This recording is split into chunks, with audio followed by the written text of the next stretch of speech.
Merci à vous tous qui nous rejoignez sur HK6 Télévision. Nous vivons au quotidien des situations traumatisantes qui amènent parfois à des problèmes psychologiques. Vous le comprenez avec nous que nous allons parler de la santé mentale.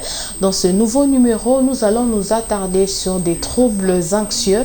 De quoi s'agit-il et qu'est-ce que l'anxiété peut provoquer? Vous aurez les réponses à toutes ces questions si vous nous restez fidèles. Bienvenue à tous.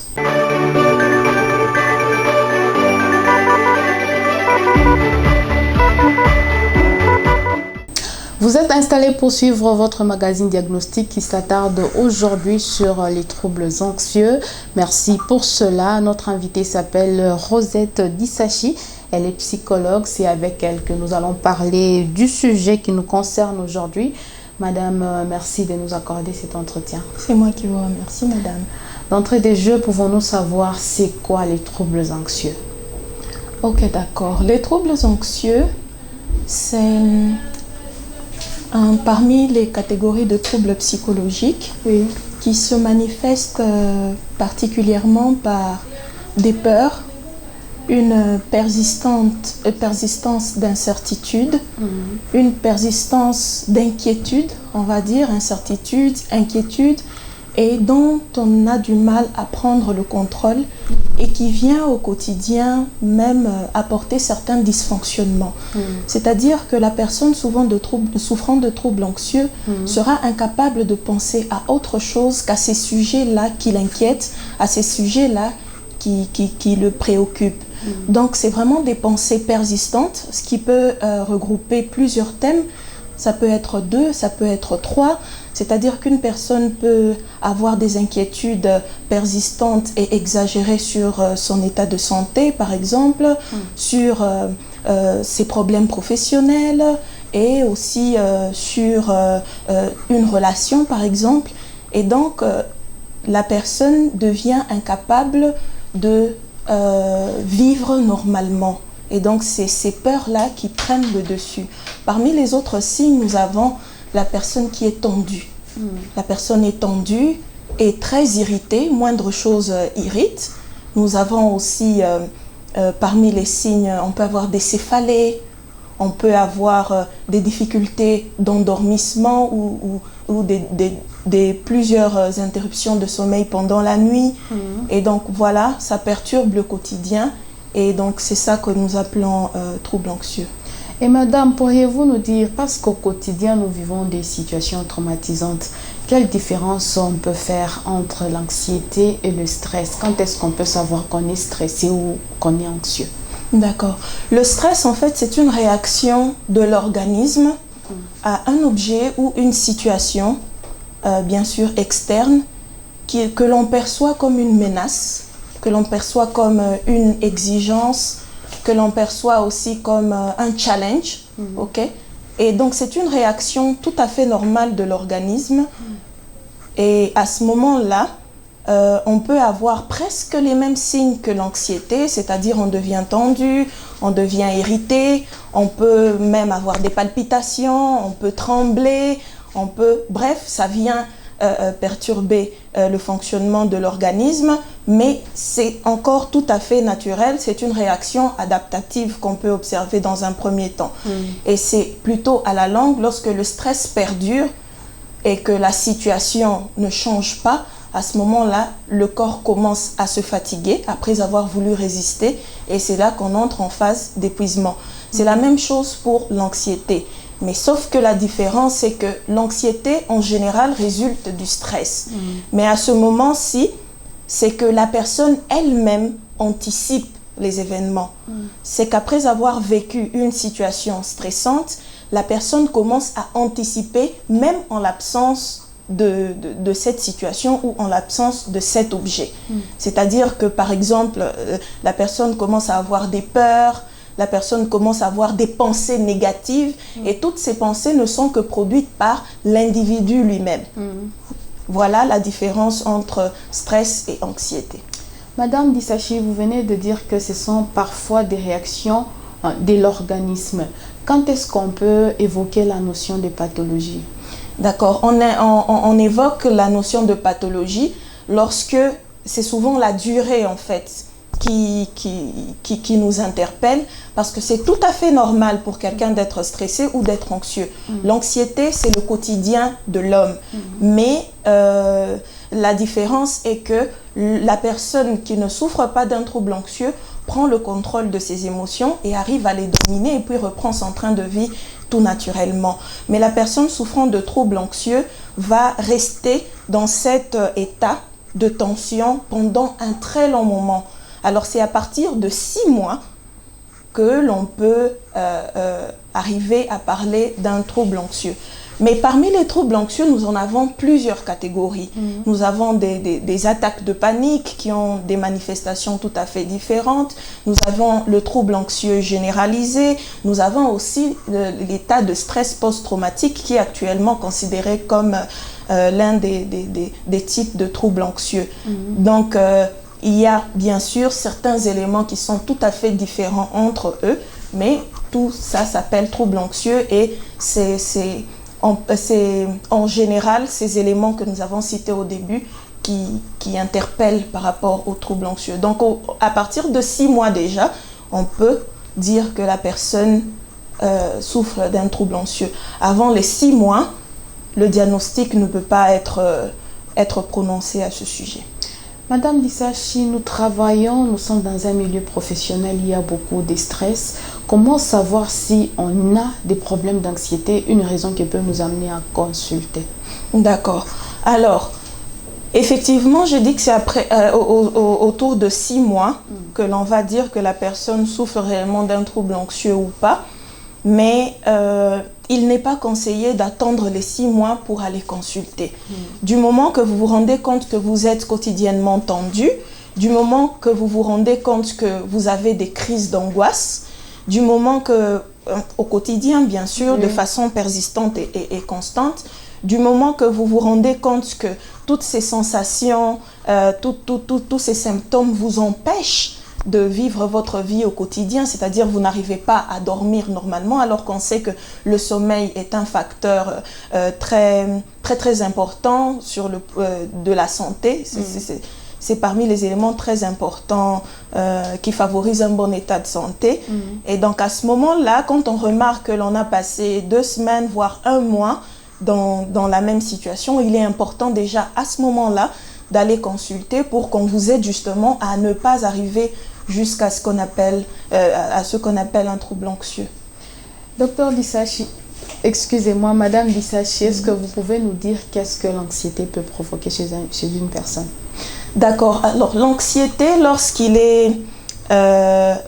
est prolongée, justement, peut nous amener à des troubles anxieux. Mais les troubles anxieux aussi peuvent générer certaines maladies qu'on appelle psychosomatiques. C'est-à-dire que lorsqu'on est sous état de stress ou en état d'anxiété, je parle de stress et anxiété parce qu'en général, ils sont souvent ensemble et ils ont pratiquement les mêmes manifestations.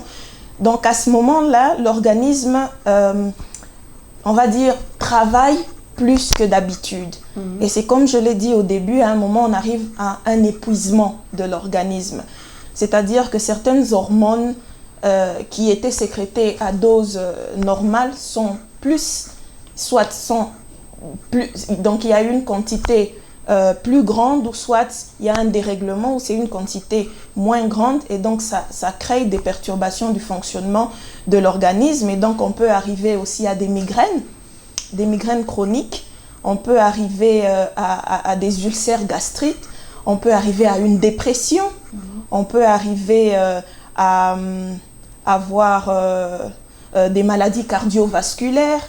Oui, donc voilà, c'est vraiment toute une panoplie de maladies qui peuvent accompagner les troubles anxieux lorsqu'elles perdurent dans le temps. Docteur Lissachi, est-ce que l'anxiété est une maladie mentale? C'est un trouble, oui, dans le sens que uniquement si elle perdure dans le temps et que les manifestations sont beaucoup plus grandes que l'anxiété simple. Je vais rectifier pour dire qu'en soi, l'anxiété n'est pas une maladie. C'est normal qu'à un moment donné de notre vie, que nous soyons anxieux. C'est tout à fait normal. Il y a des situations qui peuvent nous arriver à n'importe quel moment et donc qui peut générer en nous ces sentiments-là ou cet état. Voilà. Mais ça devient dangereux justement lorsque ça persiste et que l'on remarque que cet état s'accompagne de plusieurs autres symptômes. Mais en réalité, le stress ni l'anxiété n'est un trouble, n'est une maladie mentale. C'est le quotidien de l'homme. Et comment vous prenez en charge des personnes qui souffrent de problèmes anxieux? D'accord. Alors, puisque les troubles anxieux en général sont générés par les pensées négatives, l'anticipation d'événements malheureux, nous travaillons sur les pensées génératrices d'anxiété, et nous travaillons aussi sur le comportement de l'individu pour l'aider justement à les modifier, modifier la pensée et modifier le comportement qui amène à entretenir ou soit à accentuer ou déclencher l'anxiété. À part ça, nous passons aussi à la psychoéducation pour aider la personne à prévenir l'installation de l'anxiété. Donc voilà en gros les étapes que disons, les méthodes que nous employons pour aider. Au cas où c'est beaucoup plus prononcé, parfois nous associons aussi les psychiatres ou les neuropsychiatres dans le traitement, c'est-à-dire qu'on suit une psychothérapie, comme on appelle, et aussi on suit une thérapie médicamenteuse pour pouvoir aider la personne à le surmonter. Et quels sont les exercices pratiques que vous donnez aux personnes qui en souffrent? Ok, il y a tout un tas d'exercices, ok? Mais bon, je peux par exemple donner quelques astuces à nos téléspectateurs pour arriver à vaincre l'anxiété. D'abord, du point de vue physique, il est important de faire du sport. Il est important aussi de respecter ses heures de sommeil. C'est vrai que nous avons beaucoup de choses à faire, mais nous devons veiller à ce que nos heures de sommeil soient respectées, c'est-à-dire de 7 à 9 heures de sommeil, en moyenne 8 heures pour chaque individu. L'alimentation aussi est très très importante. Ça aide aussi à prévenir justement le développement de l'anxiété. Nous avons aussi des exercices de respiration. Si vous voulez bien, je peux vous montrer comment vous pouvez respirer. On appelle ça la respiration profonde, que l'on peut faire à n'importe quel moment lorsqu'on se sent dépassé. Pas nécessairement dépassé, mais perturbé. Ça peut être émotionnellement, on a vécu quelque chose de très difficile.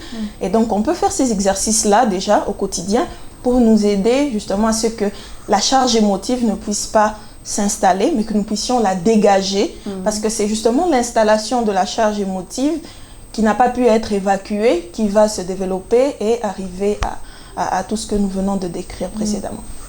Vous permettez? Permis. Ok. Donc voilà, en général, nous demandons aux patients de se mettre bien droit, le dos bien droit. Comme ça? Oui. En général, ça se passe, la personne est pieds nus. Oui. Donc vous allez mettre le dos bien droit, dégager votre poitrine de manière à ce que vous puissiez exercer votre mouvement respiratoire correctement. Ensuite, vos pieds sont aussi bien droits. En général, on demande à la personne d'être vraiment relaxe, pas de vêtements qui serrent et tout ça. Oui. Les yeux bien fermés, mais bon, ça dépend. Ça dépend du vécu de la personne. Si on sait que les yeux fermés peuvent générer des pensées, on demande à la personne de rester les yeux ouverts, mais de fermer la bouche parce que la respiration va se faire avec le nez. Oui. Alors, la respiration se fait avec la poitrine et avec le ventre. Donc, comme ça. Genre yoga, ce que nous voyons dans les films. Oui, à peu près, mais pas tout à fait la même chose. Parce que la respiration, c'est quelque chose de naturel, vous voyez. Et donc, on apprend juste aux patients à bien respirer. Oui, sans rien de... Sans trop de concentration. Voilà, sans trop Bon, je ne sais pas exactement le yoga, qu'est-ce que ça ajoute là, mais nous, on se concentre sur la respiration.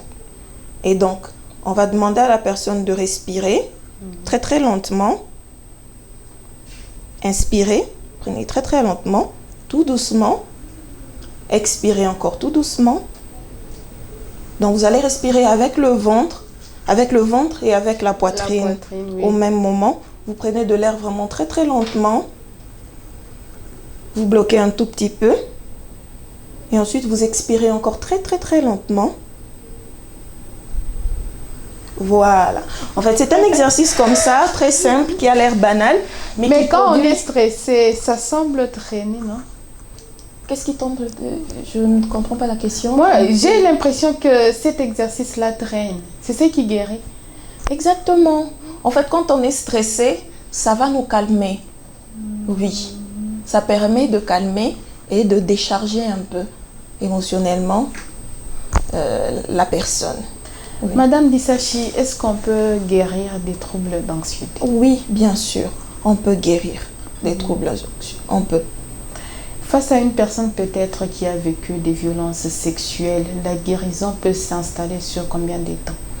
Là, ça dépend d'une personne à une autre. Il y en a pour qui il y a déjà un déclenchement après 1 ou 2 semaines de thérapie. Il y en a qui vont jusqu'à 1 mois. Donc, ça dépend d'une personne à une autre. Ça dépend des facteurs qui sont mis en jeu pour accélérer la guérison de la personne. Ça dépend aussi du type de personnalité. Ça dépend de la méthode adaptée à cette personne-là, à son profil, on va dire, parce qu'il est important aussi de personnaliser la thérapie à un moment donné. Et donc, voilà, ça dépend d'une personne à une autre, mais au final, c'est possible, surtout lorsqu'on arrive à temps. C'est vraiment possible de guérir des troubles anxieux. Donc, vaut mieux ne pas attendre d'avoir passé des mois, des années sous cet état. Et donc, le plus tôt possible, dès que la personne remarque des changements ou des perturbations dans ses pensées, dans son comportement, dans ses émotions, c'est important de venir consulter et de se faire prendre en charge. Et moi, je trouve que la santé mentale n'est pas encore ancrée dans la mentalité ici chez nous. Exactement, c'est parmi nos défis, c'est parmi les enjeux culturels en fait. C'est effectivement ça. Nous avons à un moment donné été remplacés par, on va dire, bien sûr, c'est sans nous attaquer à eux, mais c'est un peu naturel, oui, de voir les personnes aller se confier chez les pasteurs, de se confier à une amie ou à un ami, de se confier à un frère, à une sœur, ou soit aussi d'aller vers les généralistes, oui, parce qu'on n'arrive pas à dormir, on est tout le temps tendu.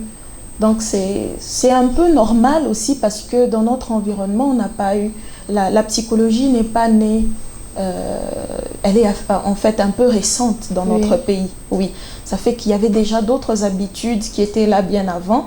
Et donc nous nous battons pour que la population comprenne le rôle du psychologue et que ce soit intégré au même titre que tout autre soin. Parce que vous savez, l'OMS définit la santé pas comme seulement un bon état physique, mais aussi mental. Oui. Donc ça va, les deux vont de pair. Et Madame Dissachi, nous tendons déjà à la fin de notre émission. Est-ce qu'il y a une manière de prévenir les troubles anxieux? Oui, en respirant. Seulement? En respirant, en contrôlant nos pensées, en acceptant, avoir une bonne capacité aussi d'accepter les événements tels qu'ils arrivent. On ne peut pas savoir ce qui peut nous arriver demain, mais déjà soi-même de se dire que l'on a tout en nous pour pouvoir surmonter les événements difficiles. Et même lorsque on passe des moments très difficiles, essayer de garder des pensées positives. En dehors de ça, il y a toute une hygiène de vie. Il y a toute une hygiène de vie autour de ça, par rapport à l'hygiène du sommeil, l'hygiène alimentaire, par rapport aussi au sport. C'est très très important. Et donc, plus la respiration, je crois que c'est des éléments très importants qui peuvent permettre à une personne de surmonter. Il y a aussi un élément très très important qui est en rapport avec la vie sociale. C'est aussi important d'avoir une vie sociale saine. L'isolement, c'est-à-dire l'être humain, il est social, d'éviter de se mettre à l'écart, d'éviter de s'isoler. Oui, donc on a parfois des groupes auxquels on appartient, c'est aussi important de voir les autres, d'échanger, les interactions, c'est aussi bien.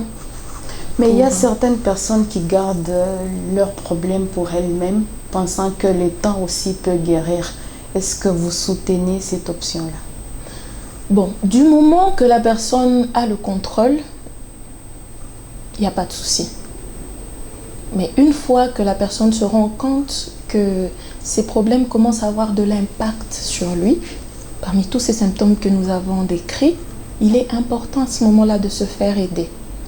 Et plus tôt on arrive, il y aura peut-être juste des consignes que le psychothérapeute ou que la psychologue va lui donner. Et à ce moment-là, c'est très facile c'est beaucoup plus facile de se relever. Attendre très longtemps et laisser les symptômes s'installer, ce n'est pas conseillé. Et qu'est-ce que vous pouvez dire? Mais sans oublier qu'il y a des personnes qui peuvent s'en sortir toutes seules. Hein. Ça arrive, oui. Et qu'est-ce que vous pouvez dire en dernier à toutes les femmes qui sont en train de nous regarder? Parfois, certaines femmes font face à l'infidélité de leur mari. Comment elles peuvent gérer toute cette situation? Ça dépend d'une femme à une autre. Ça dépend du vécu de l'une et de l'autre. Il y en a chez qui ça ne pose pas problème. Il y en a chez qui ça cause d'énormes problèmes. Et donc, on revient à ce qu'on avait déjà dit précédemment. Au moment où on se rend compte qu'il y a des comportements psychiques nouveaux qui apparaissent du point de vue émotionnel, du point de vue comportemental, du point de vue cognitif, donc dans la pensée, donc voilà, il est important de se faire aider pour arriver à mieux traverser cette étape. En fait, le psychologue, lui, ne fait que vous aider à user de la force que vous avez en vous pour pouvoir surmonter. Donc la guérison est intérieure, en quelque sorte. Exactement, oui. On vous aide tout juste uniquement à user de vos forces pour pouvoir surmonter. Le psychologue ne vous apporte pas la force. Il vous aide tout simplement à découvrir les potentialités, la force que vous avez en vous et à vous aider à l'utiliser, à user de cette force pour aller de l'avant. Madame Lissachi, merci d'avoir répondu à toutes nos questions. C'est moi qui vous remercie, madame. Et j'espère que ce n'est pas la dernière fois. Ah non, je l'espère aussi. Merci beaucoup.